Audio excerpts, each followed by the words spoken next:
Paulo, ele pregava, a gente já falou aqui naquela aula sobre Paulo, se você não assistiu, assista, tem uma aula aqui específica sobre o apóstolo Paulo, e nessa aula nós mostramos até um mapa do Império Romano. E lá nesse mapa do Império Romano você verá as viagens de Paulo. Então você tem a primeira viagem missionária de Paulo, a segunda, a terceira e a chamada quarta viagem, que é a viagem que ele vai e só teve a passagem de ida. Foi e por lá ficou, morreu e aí foi para o céu e foi descansar. Encostou aí a aposentadoria dele. Paulo, dentre todas essas igrejas que ele pregava, tinha a igreja que era a igreja mais importante, que foi a igreja mais importante da igreja primitiva, a igreja cristã primitiva, que era a igreja de Antioquia, e tinha a igreja que era a igreja alto nível, sabe? Assim, nas cidades também a gente tem isso, né? Você tem aquela igrejinha na periferia, e tem aquela igreja do centro, e tem aquela igreja que fica no bairro dos barão, né? Aí aquela igreja você manda o pastor que é mais alto nível, mais filósofo, aquela paróquia que tem as pessoas mais importantes, de maior destaque na sociedade, você manda aquele padre que domina o tomismo, domina Santo Agostinho, que é para ele falar numa língua, né? Você vê aqui em Brasília, você vai aqui assistir uma missa aqui no Lago Sul, é uma coisa maravilhosa, de altíssimo nível. Aí você vai para a periferia, você tem que pegar um padre que fala a língua da periferia. Isso é normal, isso é lógico, tem que ser assim mesmo. Você tem que falar a língua que as pessoas do teu bairro ali, da tua paróquia entendem. E Paulo tinha que lidar com os romanos. Só que, meu amigo, pregar para romano, ainda mais pregar o evangelho, você pregar doutrina é maravilhoso, porque você viaja, você fala sobre filosofia, mete Platão no meio. Mas pregar o evangelho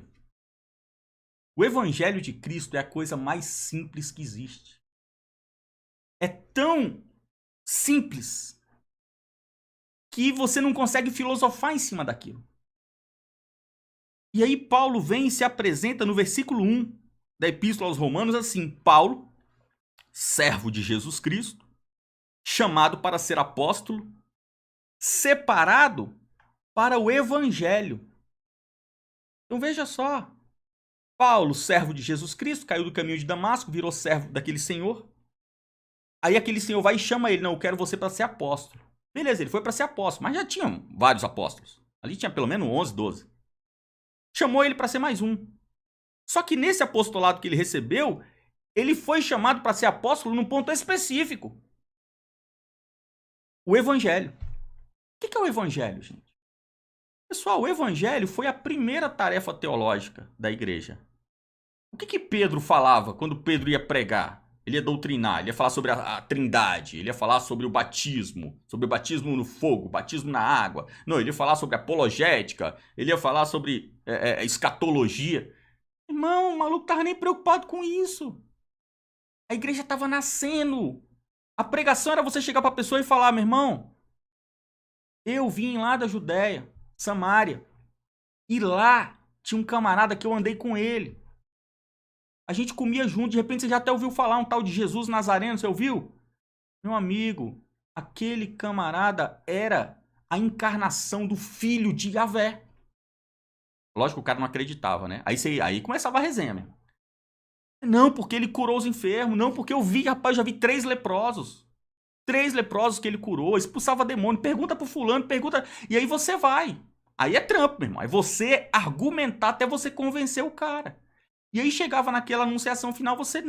Olha, tem algo que é imbatível.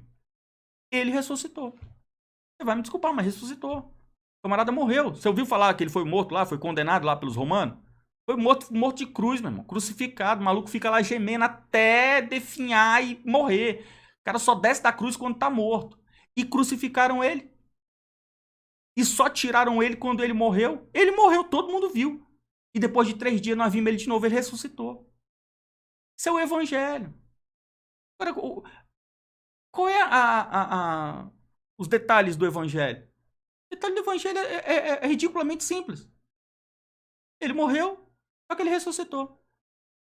E agora todo mundo que acreditar nele, quando morrer também ressuscita. Acabou.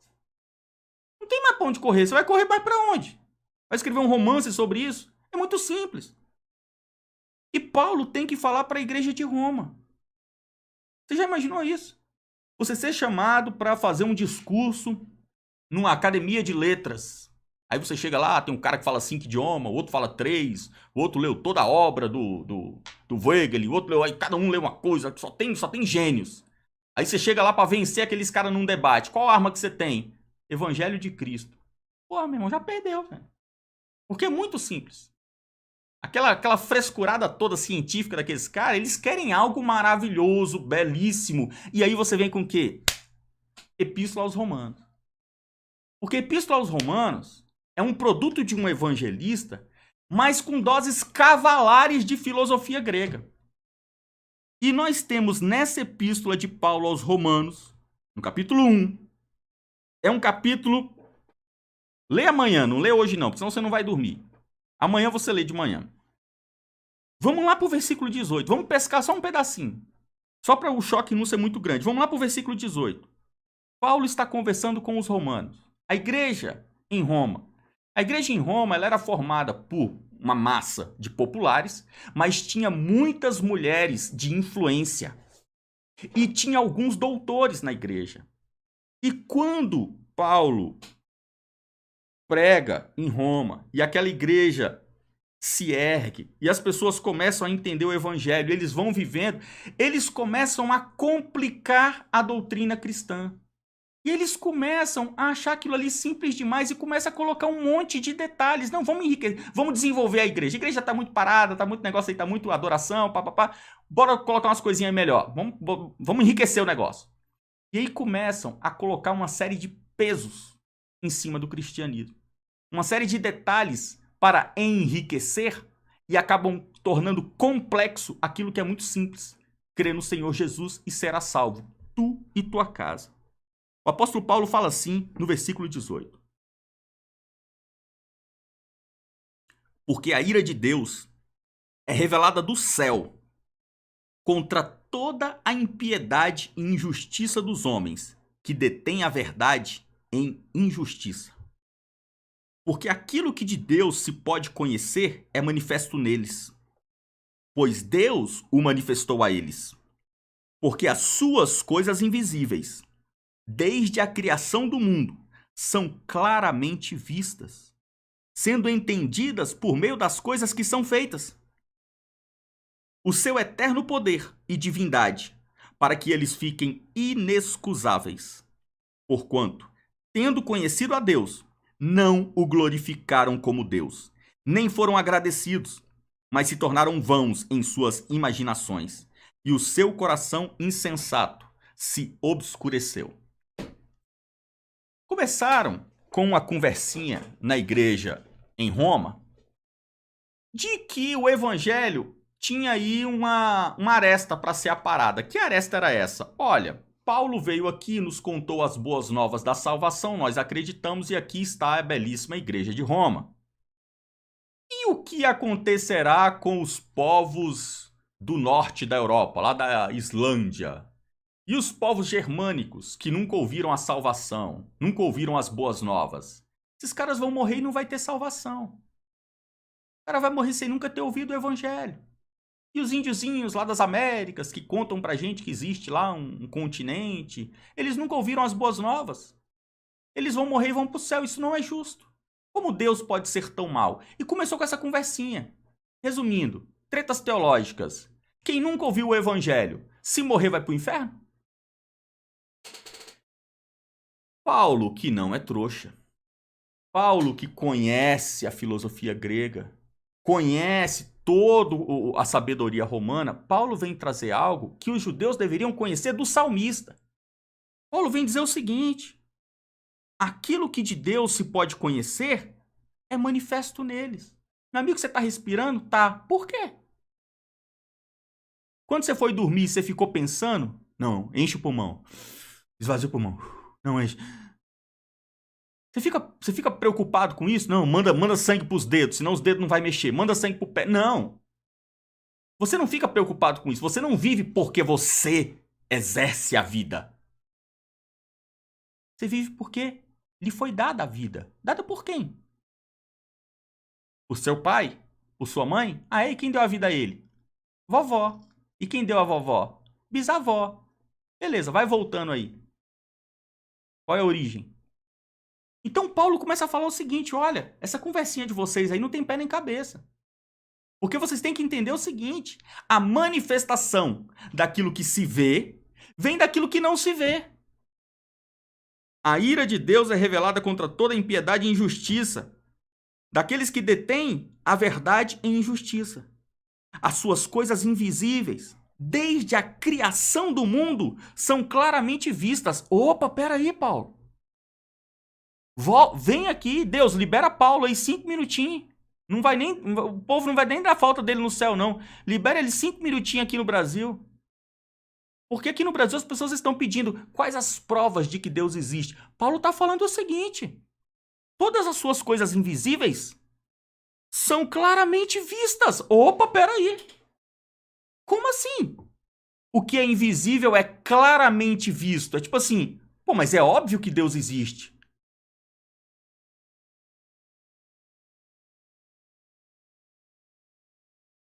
Sendo entendidas por meio das coisas que são feitas.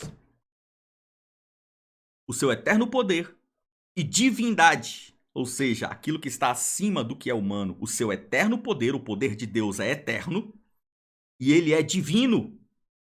E isso torna todos os homens inexcusáveis. O que é inexcusáveis? É aquilo que não pode tentar fugir de culpa.